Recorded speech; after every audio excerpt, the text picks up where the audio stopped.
দিনটা ছিল 9ই ফেব্রুয়ারি। আগের দিন রাতে খবর পেলাম রনির খুব শরীর খারাপ, জ্বর, বমি। তোমরা সবাই জানো এখন আমরা একটা খারাপ পরিস্থিতির মধ্যে রয়েছি।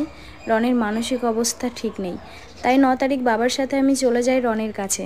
যেতে চেয়েছিলাম অনেক আগেই, কিন্তু পরিস্থিতির জন্য আমাদের দুজনকে আলাদা থাকতে হয়, আর রন আমাকে মানা করে ওর কাছে যাওয়ার জন্য। যাই হোক, সময়টা খারাপ যাচ্ছে। আমার মনে হলো এখন রনের পাশে থাকা জরুরি, তাই আমি চলে এসেছি ওর কাছে। আমার জীবনের সবথেকে ইম্পর্টেন্ট মানুষ আমার হাজব্যান্ড, তাই যত বিপদ আসুক না কেন আমি সারাটা জীবন ওর সাথেই আছি।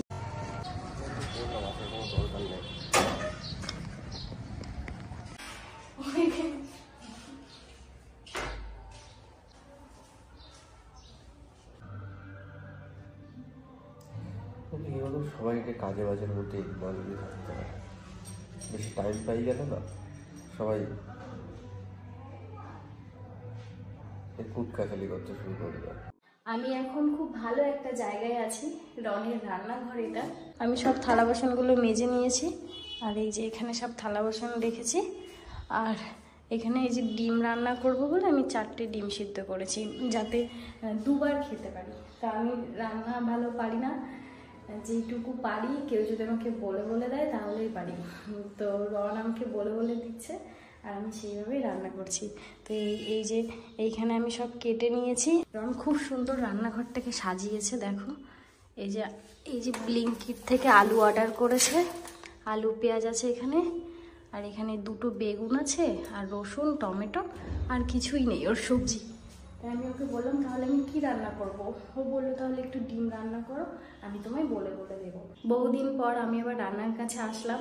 এর আগে পরে যেটা করেছি সেটা নিজের শখেই করেছি। আজকে শখ না, আজকে একটা বলতে পারো দায়িত্ব পড়েছে, তাই আমি এখন রান্নাঘরে আছি। রনের শরীরটা খুবই খারাপ, তো আমি ওর জন্য তাড়াতাড়ি করে ওকে ছাতু গুলিয়ে খেতে দিলাম, পেঁয়াজ কুচিয়ে, লঙ্কা, ওটা ও খুব ভালো খায়। তো আমি পেঁয়াজ কুচিয়ে, লঙ্কা কুচিয়ে, তারপরে ছাতুটা গুলিয়ে তারপরে ওকে দিয়েছি, ও খেয়েছে। এখন এই রান্নাটা আমি চাপিয়েছি, তো হাঁড়িতে এখন ভাত চাপাবো। আর এখানে এগুলো কেটে নিয়েছি। ডিমের তরকারি রান্না করতে কি কি লাগে আমি জানি না নিজেও, যে আজকে আমি কি রান্না করতে চলেছি। তো রনি আমাকে শিখিয়ে দেবে, দেখা যাক আমি কতটা ভালো রান্না করতে পারি। ঠিক আছে, আমি কত গল্প করে বললাম। আমি বলছি কি, সহজ রান্না, হ্যাঁ, মানে তাড়াতাড়ি, মানে বরকে তাড়াতাড়ি খেতে দিতে পারবো এরকম রান্নার একটা আইডিয়া দিতে পারো। আলু সিদ্ধ ভাত। আলু সিদ্ধ ভাত? আরে একটা রসুন ছুঁতে 20 মিনিট লেগে গেল, এই 5টা রসুন ছুঁতে। আস্তে আস্তে হবে। আমি আজকে কি বললাম জানো তো, এতদিন আমি রান্নাঘরে সব করে দিয়েছি, আর এটা আমার আজকে দায়িত্ব পড়েছে। তুমি একটা কথা বলো, ভালো লাগছে? ভালো লাগছে, ভালো লাগছে না? মনটা কি ভালো লাগছে? তুমি আশা করা দিয়ে মানসিক শান্তি পাচ্ছি, শুনে আমি খুশি হলাম। প্রথমে আলুটা ভাজবে, তারপরে ডিমটাও এখানে, আলুটা ভাজার পরে ডিমটাও ভেজে দেবে, তারপরে পেঁয়াজ টেয়াজগুলো কষিয়ে টষিয়ে আমরা শিখিয়ে দিচ্ছি। তুমি দেখো তো আমার মাথাটা কেটে গেল নাকি? কেন? আরে না, ক্যামেরাতে। ঠিক আছে, ঠিক আছে, মাথা দেখছি। ডিমটা আমি ছাড়িয়ে নিলাম, এবার আমি কি করব বুঝতে পারছি না। আমি এখানে সব রেডি করে নিয়েছি, আলু, ডিম, পেঁয়াজ, রসুন, আর এর মধ্যে লাগবে আদা, শুকনো লঙ্কা আর কাঁচা লঙ্কা। লঙ্কাই কাটি নিয়ে নিই এখন।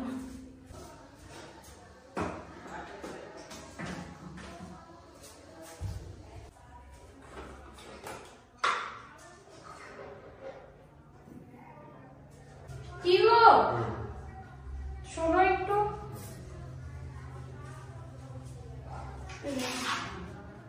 এই যে লঙ্কাটা দিয়েছি, ঠিক আছে? হ্যাঁ, আর শুকনো লঙ্কা দিয়েছি। ঝাল হয়ে যাবে না বেশি? না, ঠিক হ্যাঁ। কেন ভিজালাম বলো তো? যাতে নরম হয়, পেস্ট হতে তাড়াতাড়ি হয়। গুঁড়ো করতে নাই? তাহলে কি করতে হবে?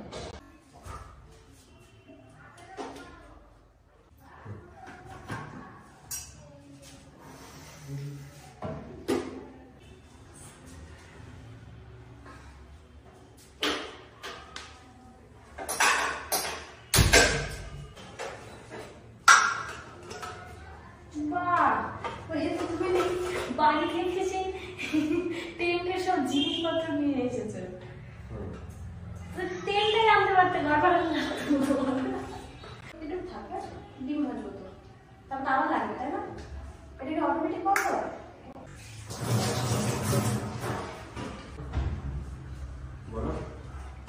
কড়াই ফাটছে। এইটা করবো, কমিয়ে দিয়েছি। তেল বেশি গরম হয়ে গেছে। আমি দিচ্ছি। একটা আমি রেখে দিই, নাড়ু এরপর যখন ছাড়বে না পটাশ করে ছাড়বে, আলতো করে ছাড়বে, অত বাইরে কিছু নেই। আর এটা তো বড় হয়, এই আলতো করে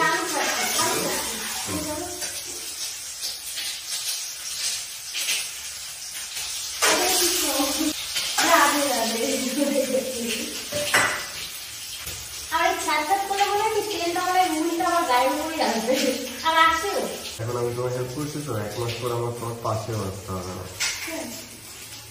হ্যাঁ তা ঠিক, আমি শিখে যাবো। আর সবসময় কিন্তু তোমার ইউটিউব দেখবো। আমি তো আছি, আমি যতটা টাইম আছে তোমার তো আছি, সবসময় তোমার পাশে আছে। ঠিক আছে বলেই তো রান্নাঘরে ঢুকতে পারলাম, মানে সাহস হচ্ছিল না।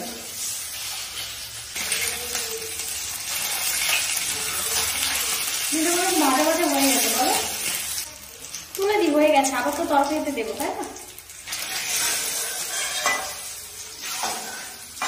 তেলটা যেন কপালে এসে ছিটকে লেগেছে। এবার ইয়েটা করি, হ্যাঁ, আলুটা ভেজে নিই। যতটা পারবে একটু কম তেলে রান্নার চেষ্টা করবে। ঠিক আছে। কেন? হেলদি শরীরের জন্য এদিকে সারাক্ষণ ফুক ফুক ফুক ফুক, আর এদিকে তেল কমাতে হচ্ছে আমাকে। মাথা যখন মানে হয় না, অনেক চাপের মধ্যে আছি তো, আস্তে আস্তে আমি আমার খারাপ জিনিসগুলো ত্যাগ করবো, চাপ নেই। Thank you. ও তেলটা গরমই তো আছে, দিয়ে দিই আলুটা। কড়াই তো সে তাপই আছে। কেমন জানি তেলগুলো ছিটকে মনে হচ্ছে কি আমার মানে আমার হাতেই লাগছে। আচ্ছা কড়াইটা ধরবো কি দিয়ে? এটা দিয়ে, এটা তো মুছেছি আজকে, এটা দিয়ে সারাশি আছে একটা। ঠিক আছে, এখন আগে খাবেন আলু তো, একটুখানি টাইম দাও, তারপরে লাগবে। আমরা দুজনে মিলে একটু গল্প করি। আমি আর মঙ্গল দুজনের চলার পথে সঙ্গী, আগেও ছিলাম, এখন আছি। আমার খুব আনন্দ লাগছে, আমি তোমার রান্না করে খাওয়াচ্ছি। আমার কষ্ট হচ্ছে না, আগে মনের মধ্যে ভয় লাগতো, পারি না, করবো না। এখন আমার আনন্দ লাগছে তোমাকে রান্না করে খাওয়াতে। আমি অনেক কষ্টের মধ্যে আস্তে আস্তে সেই ভালো থাকাটা খুঁজে পাচ্ছি। এইটা বেকার লাগছে, ঠিক আছে। কিরকম মনে হচ্ছে বলো তো, সে জলে মশা বাসা বেঁধেছি। আলু পুড়ে যাবে, একটু নাড়িয়ে দাও। সরি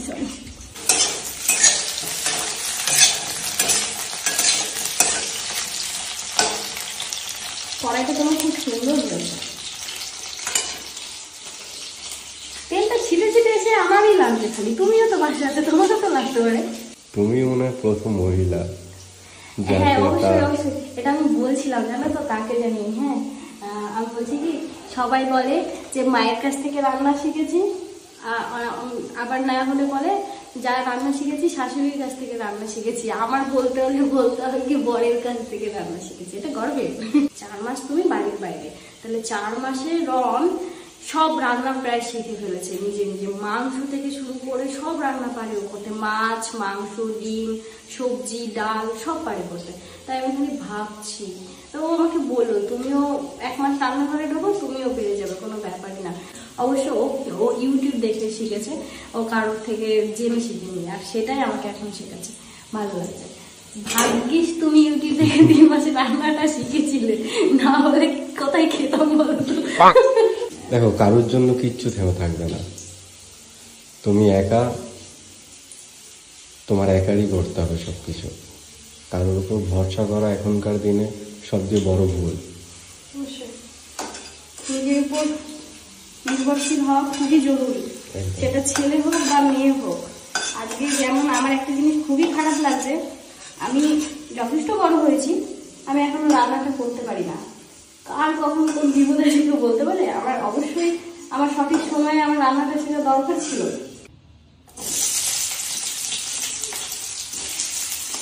একটু নিচে দিয়ে ছাড়তাই না, তাহলে নাহলে তেলটা ছিটকে আসে। ওরকম ছুঁড়ে ছুঁড়ে ফেলতে নেই, কোনো জিনিসে ওরকম ছুঁড়ে ছুঁড়ে ফেলবে না।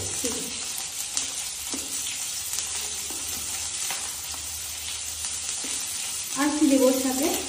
আর হালকা একটুখানি নাড়িয়ে এটাকে ভেজে নাও। আমি আরো ভেবেছি কি পেস্ট করবো বলে এত বড় বড় করে কেটেছি। তুমি বলছো এখন যে পেস্ট করবে না, অসুবিধা হবে না বড় বড় পেঁয়াজ কাটলে? একটুখানি মানে অসুবিধা কিছু হবে না, এটা ভাজতে ভাজতে ইয়ে হয়ে যাবে। এর মধ্যে মোটামুটি পরিমাণ মতো তোমার হলুদ, মানে 1 চামচ হলুদ দাও, 1 চামচ লঙ্কার গুঁড়ো দাও, 2 গ্লাস। 2 গ্লাস। 1 glass 1 glass. হ্যাঁ, চালটা ধুয়ে নাও আগে। না, এর ভিতরে দিয়ে দেবো। ঠিক আছে।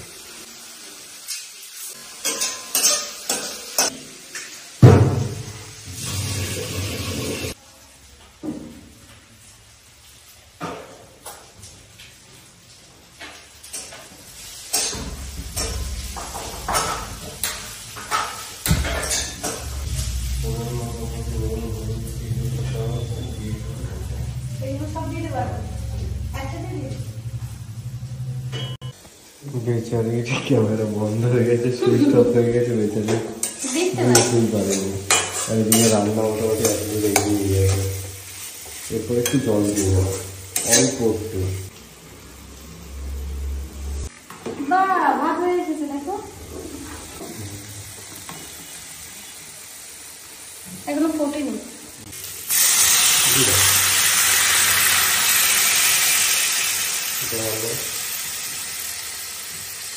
দুটো লঙ্কায় তো ঝালই হবে না, কি গো? এবার দিয়ে দেবো? এইভাবে কে দেয়? তারপরে যদি লঙ্কাগুলো না হয়, লঙ্কাগুলো যদি না হয় ভাজি ভাজি এখনো তো দিয়ে দেবো? ডিম অনেক কিছু দেবো। দিয়ে দেবো এখন? অতগুলো দেবে? 3টা দাও। লঙ্কার গুঁড়ো ইউজ করি, বেশি ঝাল দিব না, মুখের মধ্যে তোমার ব্যথা, বেশি ঝাল খেতে পারছো না। তো এই 3টেই থাকে। 3টে না, তাও 5টা লঙ্কা হয়। কি ভালো লাগছে, তরকারিটা পুরো ফুটছে দেখো, হেভি লাগছে আমার। আমার তরকারি এরকম কোনোদিন ফোটেনি, কোনোদিন ফোটেনি, এরকম কালারও আসেনি। হ্যাঁ সত্যি বলছি, আমি বুঝতে পেরেছি কেন এসেছি। তুমি পরিমাণ মতো নুন হলুদ সব দিয়ে দিয়েছো না, আমি দিলেও আসতো।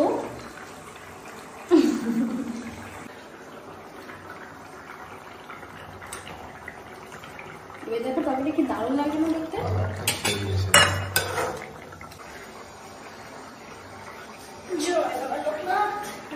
জঙ্গলে আমাকে রক্ষা করো।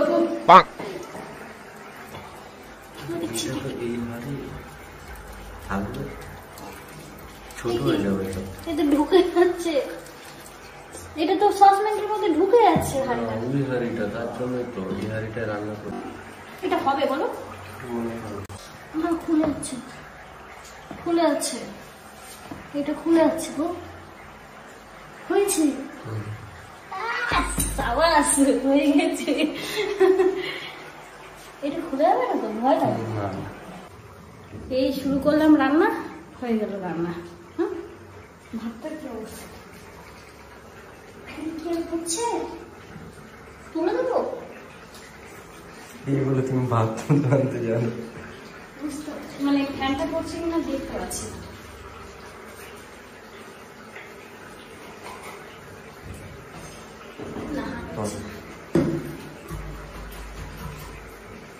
দেখবে কেমন করেছি ভাতটা?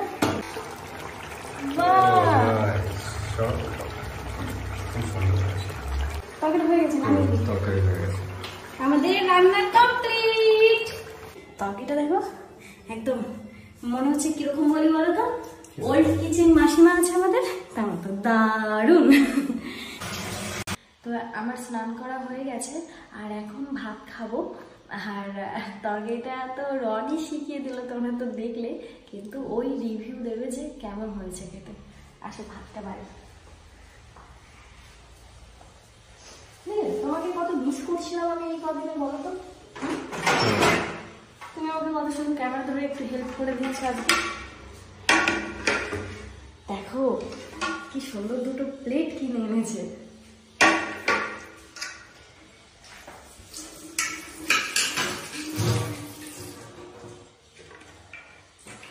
রান্না যেমন ওটা তো আমাদের খেতেই হবে, কিন্তু দেখে মনে হচ্ছে ভালোই হয়েছে, তাই না? এখানে খাবো তো।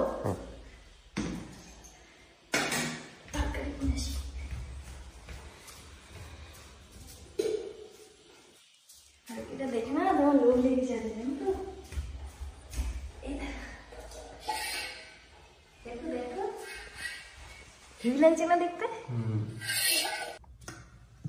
আগে ভাতটা বেড়ে নি, তাই না? কেমন হয়েছে ভাতটা? ভালো, ঝরঝর হয়েছে। হ্যাঁ। কার ফোন এসেছে? আমার। ভাতটা কি লেগে লেগে গেল নাকি? দেখি না, ঠিক আছে। ঠিক আছে, ঠিক আছে, আর দিও না।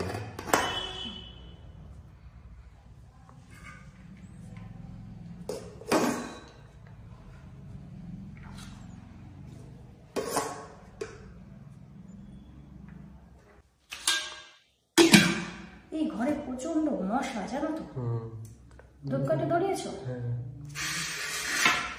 তরকারিটা দেখি এবার। তরকারিটা মনে হচ্ছে খাও না, এইভাবেই রেখে দিই, তাই মনে হচ্ছে। হ্যাঁ,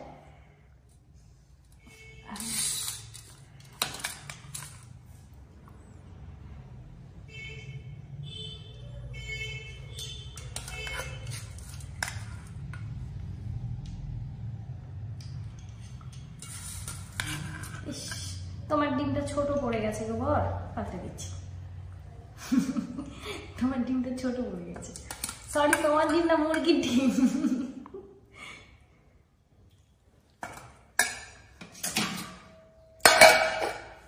এসো, ক্রিম মাখলাম তো। এই সব কিছু মনে হচ্ছে আমাদের মতো সুন্দর। দেখো লবণের গোটাটাও কত সুন্দর।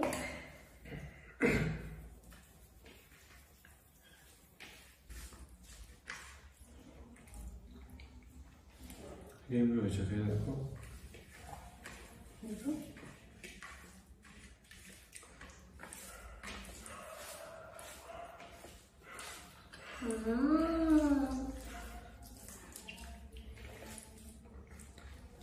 সেরা না? ঝালটাও ঠিক আছে একদম পারফেক্ট। একদিনে কিছু হয় না, একদিন প্রীতি সব পারবে। আচ্ছা তুমি কি করবো? কি রান্না করছে দেখতে হবে। কে বলে দিয়েছে দেখতে হবে তো।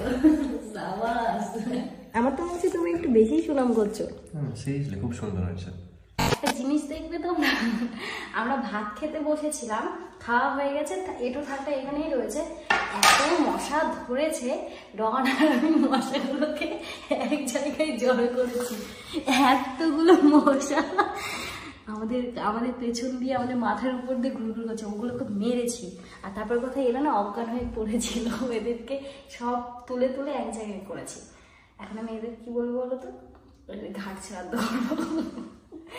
ওই যে ওখানে মশার ধূপকাঠি ধরিয়ে দিয়েছিলাম, রং ধরিয়ে দিয়েছিল, তারপরে মশাগুলো না অজ্ঞান হয়ে গেছে। আর এই মশাগুলো না তারপরে বেঁচেও যায়, জানো তো। যখন সব হয়ে যায়, মানে ওরা মাতাল হয়ে যায়, তো মাতাল হয়ে গেছিল। রন আর আমি এগুলোকে সব কটাকে এক জায়গায় করেছি। দেখো নড়ছে, দেখো দেখো দেখো। আমি বলে দিচ্ছি, প্রাণী হত্যা মহাপাপ, এদেরও প্রাণ আছে, কিন্তু এরা কোনো কর্মের না, তাই বেঁচে থাকতে লাভ নাই, তাই মেরে দিয়েছি। এতগুলো মশা জোগাড় করেছি, হাসি পাচ্ছে। এগুলো কি করবে? তুমি ভাজা করে খাওয়াই, রান্না তো শিখেই গেছি। খাওয়া দাওয়া করে আমি রেডি হয়ে নিলাম, আর রন শুয়ে আছে এখন, ওর খুব শরীর খারাপ। এর আগে ডাক্তার দেখিয়েছে, ওষুধ খাচ্ছে, কিন্তু জ্বরটা কিছুতেই কমছে না। সারাদিন যেমন তেমন ভাবে কাটে, রাত হলেই ওর জ্বর আসে। তাই আমি আজকে ভেবেছি একটু রক্ত পরীক্ষা করাতে ওকে নিয়ে যাব, তার জন্য রেডি হলাম। আর এখানে বসলাম তোমাদের সাথে কিছু কথা শেয়ার করার জন্য।